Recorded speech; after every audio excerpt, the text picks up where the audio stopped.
Hello there. Israel is completely dismantling the Iranian regime's military command chain and infrastructure. When the end comes, it will come fast.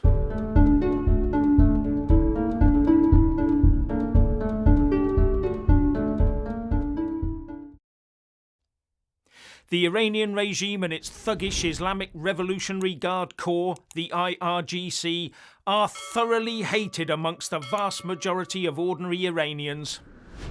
So those ordinary Iranian people are not going to engage in a guerrilla-style rearguard action to defend the position of the Ayatollahs and their terrorists.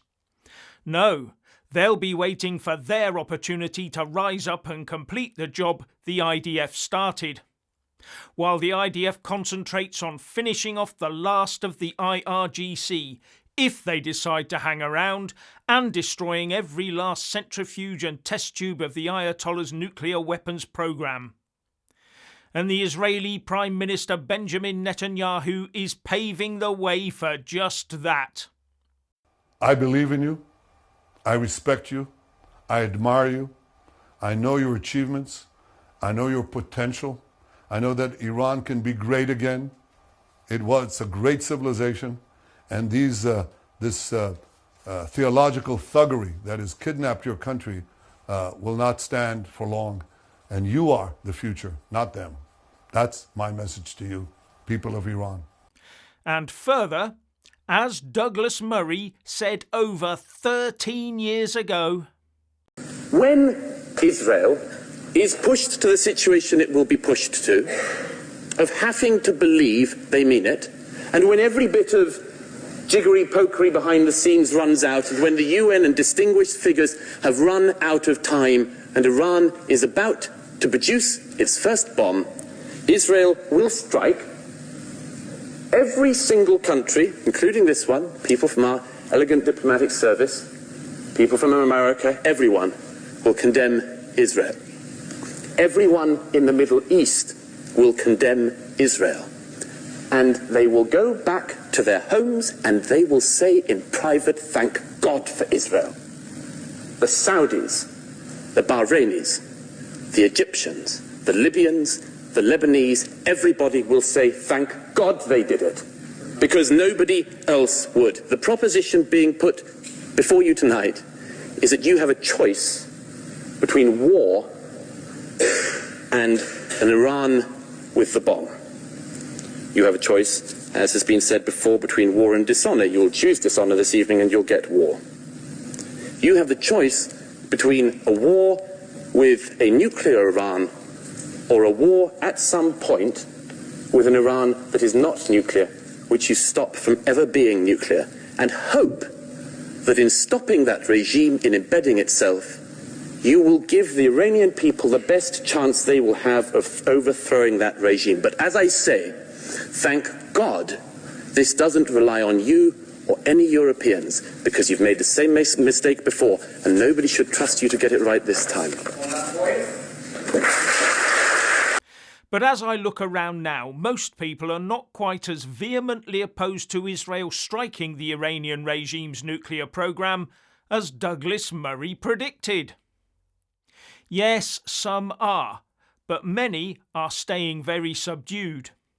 You get the feeling that any international support for the Iran regime ebbed away quite some time ago. But they didn't quite have the guts to make it known. In fact, the only places I see support for the Ayatollahs is from pro-Hamas marchers and some absolutely deluded social media profiles. And then there's the like of the government of the Republic of Ireland. They like their rebels and have been very supportive of the Hamas retention of control over Gaza. Everyone else is either clearing the way for Israel to do the job it needs to do, or is wringing their hands calling for a ceasefire, claiming they're doing it to save lives. But I've got to point out to them that Jerusalem is saving lives by dismantling that nuclear program. It's also giving hope to millions in the region that they can look forward to a peaceful future. And it's looking like this will happen very soon. Here's the eldest son of the last Shah of Iran, Reza Pahlavi. There is a campaign for liberation that we've been committed to all these years. The moment is approaching very fast. The regime is on the verge of collapse. We see elements within the regime already talking defections. They get in touch with us. We see a leader who is now hiding in a bunker like a rat, while many high elements are taking flight from Iran. I think all of this is conducive to something that may very soon happen. And finally, my fellow compatriots will be able to overcome. And of course, there's a plan not only for this phase of our struggle, which is liberation from this regime, but what happens right next, the transition to what we hope will culminate in a democratic outcome. Now, I'm not saying he or any other person is the answer. That should be up to the good people of Iran itself. But it does illustrate the fragile state of what's left of the Iranian regime. Now, right now, just like after the collapse of Germany in 1945, there will be thousands, if not hundreds of thousands, of Ayatollah-loving Iranians who will be in a bit of a hurry to relocate themselves and their families before any retribution from the people they mistreated catches up with them. So they will be keen to identify a country that will take them in, look after them, and protect them from any future legal or assassination attempts. And on the latter, the Institute for Intelligence and Special Operations, better known as Mossad, does have a very enviable record of success. But where to go? Maybe a friendly state nearby. But I somehow doubt that those states will wish to paint a target on their own backs. I know, the West. You know, like the USA. The people who vilified the US as the Great Satan might soon be viewing it as the Great Saviour. Who knows? Or how about the UK that they hatefully called Little Satan? They'll know we take everyone without checking them who turns up in a rubber dinghy. And how about disappearing into the vast square mileage of Europe? You may think of that as ridiculous, but our Western nations are always on the lookout for rocket and nuclear scientists, aren't they?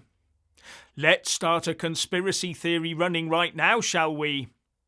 How many of those Iranian rocket and nuclear scientists that Israel says they eliminated might emerge later on down the line in Israeli, German, UK or US laboratories?